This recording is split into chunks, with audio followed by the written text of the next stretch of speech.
Hi, I'm Temo, and this is Tara. Hello. And I'm Jamie, and today we'll be discussing some alternative and ethical ways of harvesting stem cells. Before we get into the argument, let's take a quick look at what stem cells actually are and why they're important. You may recall from your high school bio class that stem cells are generalized cells with the ability to become specialized through cell division. There are two distinct types of stem cells, embryonic and adult.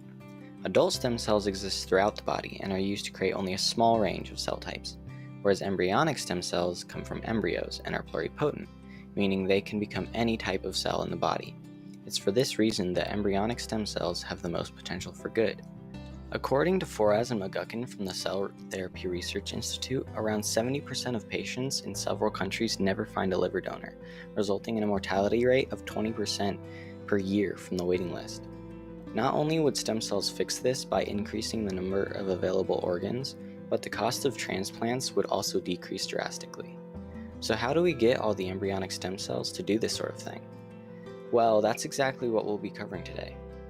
First, we'll take a look at the current harvesting methods, and then we'll explore some of the more ethical alternatives.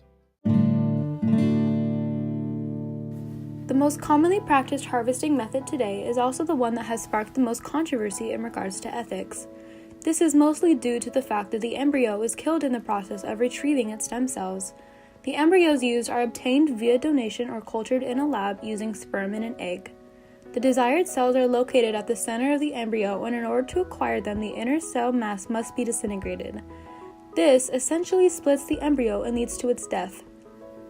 According to Laundrie and Zucker from Columbia University, an undeveloped organism such as an embryo is considered to be dead once it has lost its ability of cellular division, growth, and integration, even if its cells are individually alive. So, in the end, this process of splitting off the inner cell mass kills the embryo, which is why so many people are against the idea of stem cell research. As you may have expected, this method of extraction infuriates those with religious beliefs. According to the European Molecular Biology Organization, the topic under debate is whether or not stem cells go against God's creation. Furthermore, the Catholic Church has been the biggest voice against this, claiming that the doctrine of faith clearly states that this research is considered contrary to the moral law, due to its violation of the creation of the human embryo. Furthermore, according to Islamic law, there are concerns about the cloning procedures that involve stem cells. However, Frazzetto states that there is no agreed consensus on the moral status of the embryo regarding Islamic thoughts. Additionally, the Islam stance is similar to that of Judaism. That is, some Jewish scholars consider reproductive cloning as another way to accomplish good.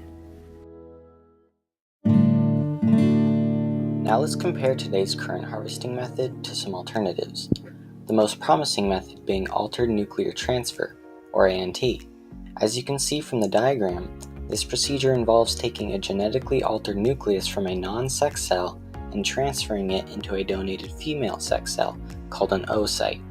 The result is a source of embryonic stem cells called a morula.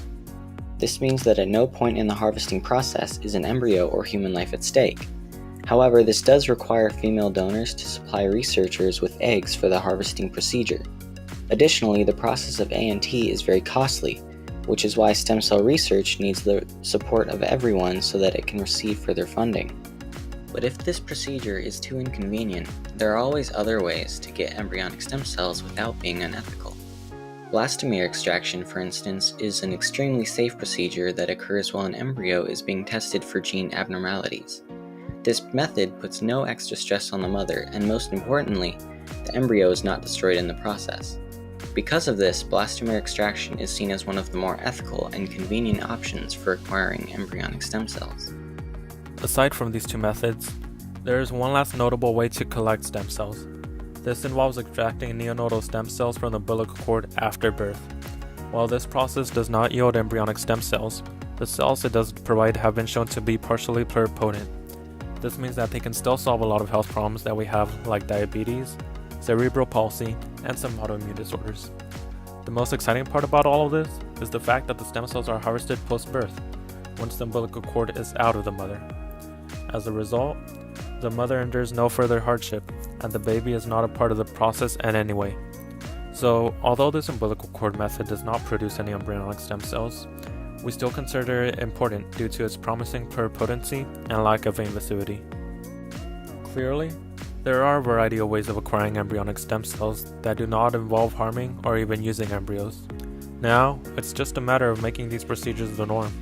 The issue is that these methods of harvesting are relatively expensive. If we're to make researching embryonic stem cells an ethical practice, we, as a society, need to support the right harvesting methods by increasing funding for them. By just sitting back and calling stem cell research unethical, you aren't helping to stop the bad practices that make it so. However, by supporting the good practices, you can help change the way embryonic stem cells are harvested. And if there is something that we can all agree on, it's that the current method of harvesting needs to be changed. For the public to accept and support this research, the method of extraction has to become a more ethical process. And as you now know, there are several alternatives to choose from. This leads us to the following question. Which procedures should researchers lean towards in order to continue their work, but also keeping in mind the ethicality that the public demands? Well, there's no right answer to this because different procedures have different benefits. For instance, AT doesn't involve an embryo at all, but it does require egg donations. And in comparison, blastomere extraction requires no donations, but it involves an embryo. And lastly, there's the umbilical cord method that takes cells from birth waste but doesn't yield complete pluripotency. So overall, the appropriate method depends on the situation. What's most important is that we support these alternatives instead of immediately labeling stem cell research as unethical. Because in the end, it all comes down to saving and improving people's lives, and what's more ethical than that?